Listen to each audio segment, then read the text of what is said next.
Welcome to the deep dive. Today we're tackling something huge for English learners.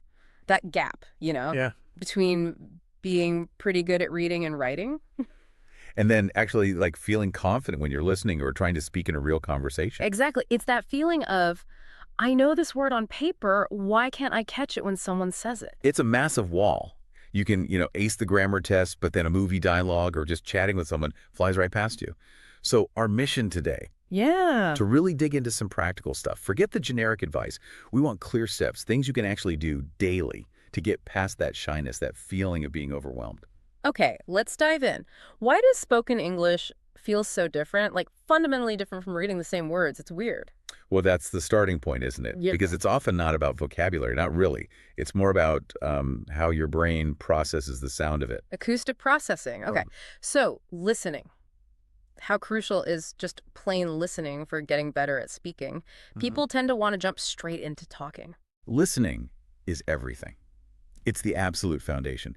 You really can't expect to make the sounds and rhythms correctly if your brain hasn't, soaked them up first. Active listening trains your brain. It helps you anticipate, how words link together, where the stress falls, the melody of the language, stuff that writing just doesn't show you. So it's less like studying grammar rules and more like absorbing the music of it. Precisely.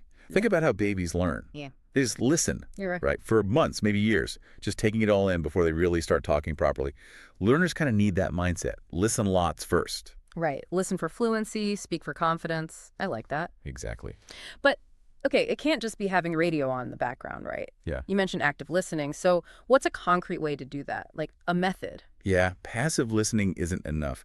We found a really good structured three-step technique. You can use it with almost anything, short a podcast clip, a bit of YouTube video. Okay, break it down for us. Right. Step one, take your short clip, maybe 60 seconds.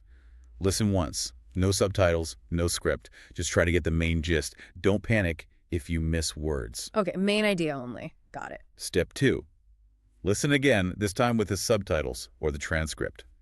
Now you connect the sounds you heard, or maybe missed, with the words you recognize visually. It fills in those gaps. Right, that makes sense for understanding, but how does that help me actually speak better? That's step three.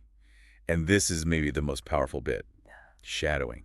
Immediately after you hear a sentence or phrase, you repeat it. Try to match everything, the speed, the sounds, the rhythm. Mimicking, basically. Yeah, exactly. You're training your mouth, your vocal cords, to actually produce the sounds at native-like speed and flow. It's muscle memory for your mouth. Shadowing is great.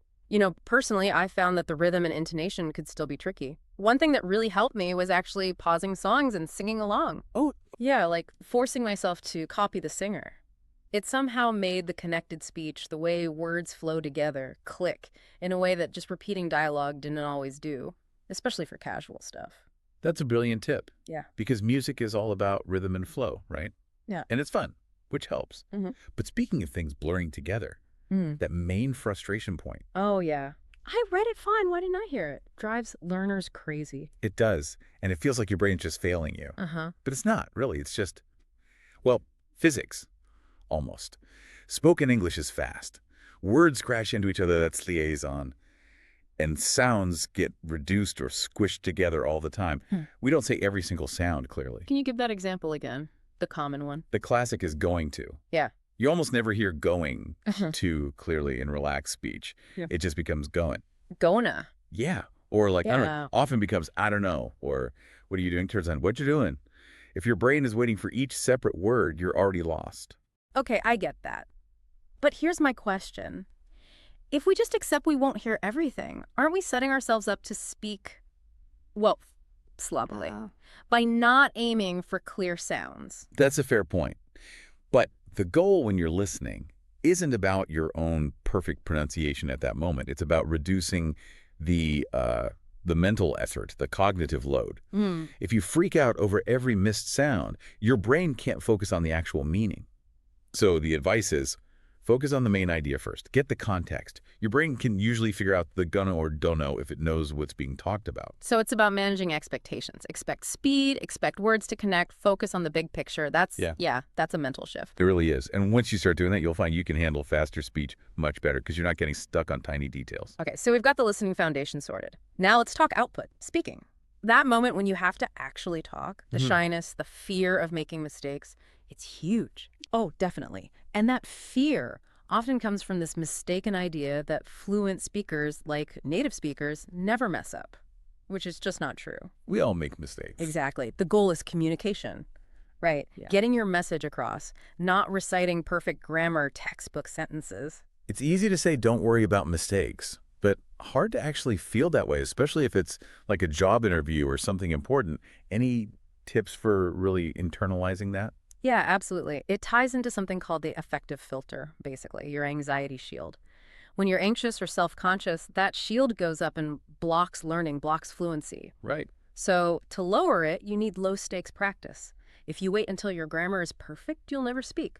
But if you just start talking, making those simple mistakes in easy situations, it normalizes it. The courage comes from doing it, not before it. Okay, that makes sense. Practice builds the confidence. Yeah. So for someone listening who maybe doesn't have a regular speaking partner, what are some good ways to practice alone? Concrete things. Two really good ones came up.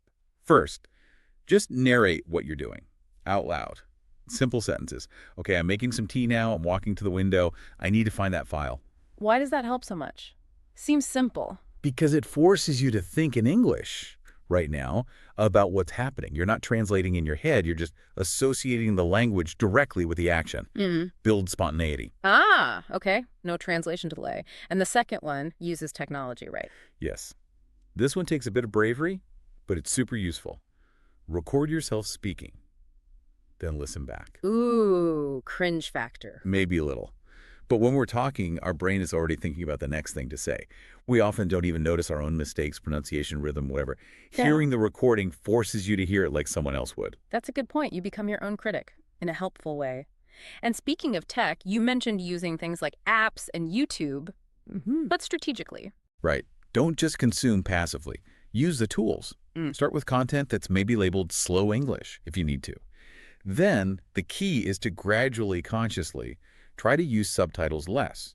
Wean yourself off them Push yourself a bit. and use voice recognition, the dictation feature on your phone or online tools. Speak into it. If the machine understands you reasonably well, chances are a person will too. It's instant feedback on clarity. That's clever. Takes the guesswork out. Now, there was this amazing story in the material about repetition. Yeah. The student who did the same thing over and over. Yeah, it's pretty striking because it kind of goes against the usual advice of always use varied materials. This student was really stuck with listening comprehension. Right. So they picked one episode of a specific English TV show, about 30 minutes long, quite fast-paced. And they watched that exact same episode every single night for a whole month. Wow, that sounds potentially boring, but what happened? The results were incredible. They said at the start they understood maybe like 20%, just catching odd words. After 30 days of the same input, their understanding jumped to about 70%. 70. From 20. How does that even work? Just sheer repetition. Basically, yeah. Repetition hammers the sounds, the rhythm, the accent, the specific connections the speaker uses into your brain. It's like learning a route you drive every day. Ah. The first time, you're checking the map, stressed. The 100th time, you're on autopilot.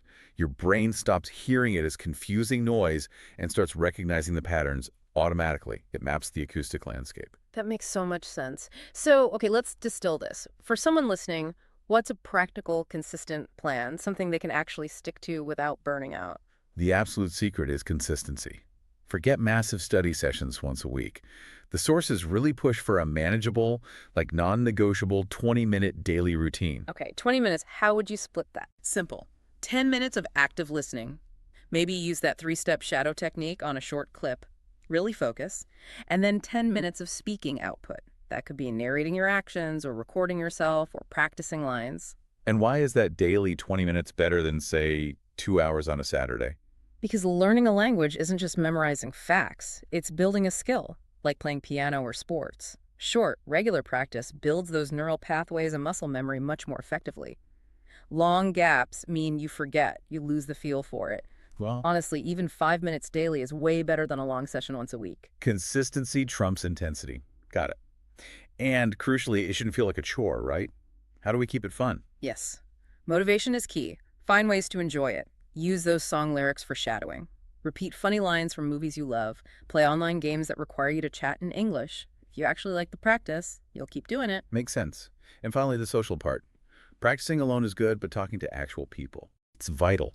Finding someone to talk with, a friend learning to, maybe an online tutor, joining a conversation group gives you that real-time interaction and feedback you can't get alone. Yeah. And group practice is especially good if you're shy. You see other people making mistakes, trying hard, and it kind of lowers the pressure. You realize everyone's in the same boat. Plus, you can chat about normal stuff, movies, hobbies, daily life. Makes it real. Okay, so wrapping this up for everyone listening, the main message seems to be listen actively and deeply to really learn the sounds. Speak bravely, don't let mistakes stop you, they're just part of it, and practice every single day, even if it's just a little. Exactly. And remember, confidence doesn't just magically appear before you start. It's built by the practice. You get braver by doing it. Accept the mistakes. Focus on your progress week by week, not on some impossible idea of instant perfection. So let's make this really concrete for the next few days. Here's a final thought, something to chew on. What's one single, maybe 5-minute piece of English audio? Could be a song verse, a short scene from a show, even a snippet from this deep dive that you can commit to. Commit to listening and shadowing that same piece every day this week. Just try it. Test that power of consistency for yourself. Start small, do it now, and see how that confidence starts to build.